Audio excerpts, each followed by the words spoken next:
Hi friends and dear students. In this video I am going to discuss the most ambitious work of Raja Rao, The Serpent and the Rope. The Serpent and Rope was written exactly 22 years after the publication of his first novel Kanthapura.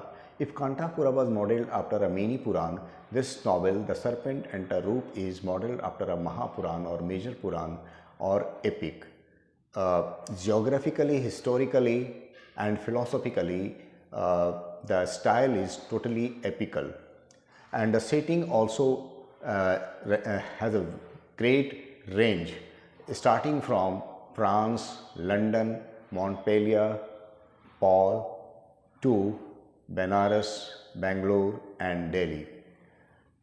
Ra's protagonist in this novel, Rama, is by training a historian. So we see the depiction of ancient history right from the advent of the Aryans to the advent of the British. The European history as well as the Chinese history has also been very well touched upon in this novel, The Serpent and the Rope. Rama is a great scholar, so he discusses things ranging from Buddhism, Hinduism, Islam, Catholicism, liberalism, Taoism, Darwinism to non-dualism of Hindu philosophy. Rama is actually seeking truth. As in his first novel Kanthapura, if the quest for the absolute is through the path of action, in this novel the quest for the absolute is through the path of knowledge.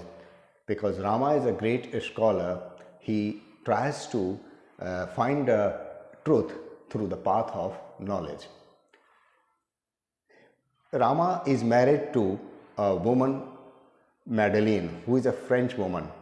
This is also a story of the disintegration of the relationship between Madeleine and Rama, the protagonist. Why this story is all about the disintegration of the relationship between the husband and wife is that both characters are poles apart.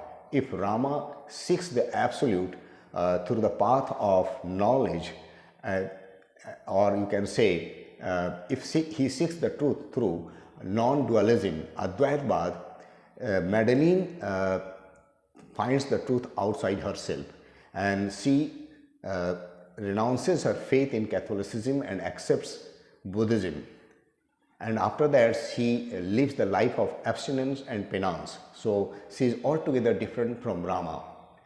Naturally, the marriage is not going to last forever. Madeleine basically also does not bother to save her married life. So is the case with Rama. Rama also does not try anything to save the married life. So they both watch the disintegration of their relationship all helplessly. Though in the beginning Rama avers his love for his wife Madeleine, he actually practices extramarital relationship. He is also attracted to other women. Rama actually wants to have an union with a woman in the way Shiva was united with his wife Parvati. So if Shiva is the absolute, the ascetic, Parvati is the possessor of the earth, the concrete, the human. So that kind of relationship is what Rama seeks in his life partner. So he finds in Savitri, an undergraduate of Cambridge, that kind of woman who he can marry and be happy with. But unfortunately for Rama, this girl Savitri wants to go for a marriage on an arranged basis. So she goes for an arranged marriage like his sister Saroja. This is the story that we are talking about in this novel, The Serpent and the Rope. So as the quest is for the absolute through the path of knowledge, what we see here in this novel is that Rama basically tries to find the truth following different ways. he discusses things with his friends through philosophical angle, and when his relationship with Savitri does not consummate, he tries to go out to seek the truth to his own native country, that is his native land in South India. And because for the search of the absolute, a guru is essential, so he remembers his guru there in South India, and he wants to make a journey over to South India in order to find the truth. So the story in The Serpent and the Rope is all about trying to understand what is reality and what is illusion. So if the rope is mistaken as the serpent, it is actually the illusion, whereas somebody is required, some person of higher intellect is required to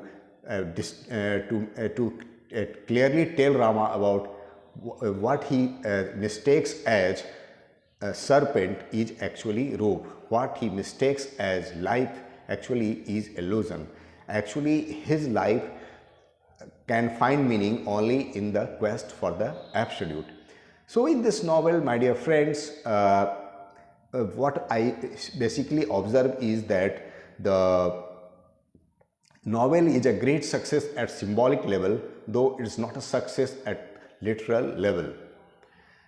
So if in Kanthapura we have this quest for absolute through the path of action, in the novels The Serpent and the Rope, which according to critics is the most ambitious work, the quest for the absolute is through the path of knowledge. In another novel of Raja Rao, we find the quest for the absolute through the path of devotion, that is Bhakti Yoga. So as in my earlier video I talked about Raja Rao's interest in the teachings enunciated in the Bhagavad Gita, here in this novel also we find Raja Rao very much influenced by this Vedanta, the Bhagavad Gita, the philosophy of non-dualism and Hinduism. Though Raja Rao taught philosophy in the University of Texas in the United States of America, his interest always was there in the stern philosophy of his own country, India. So Raja Rao, being a great scholar of French and English literature, was also a master at philosophy, and if we talk about the quest of the absolute in all the characters of Raja Rao, we actually can understand Raja Rao's own quest for the absolute and his own search for the truth through his various works. So Raja Rao basically is a great scholar of his times, and his novels are still very, very relevant to all of us, and we must understand his philosophy, his way of life and his interests through his works. He is still extremely relevant to all the students of English literature, and he is also relevant very much from the point of view of philosophy, because he was also a great philosopher. So this is all that I wanted to talk to you about in this video on the novel The Serpent and the Rope. Hope you would like this video and you will also subscribe to my channel. Thank you very much.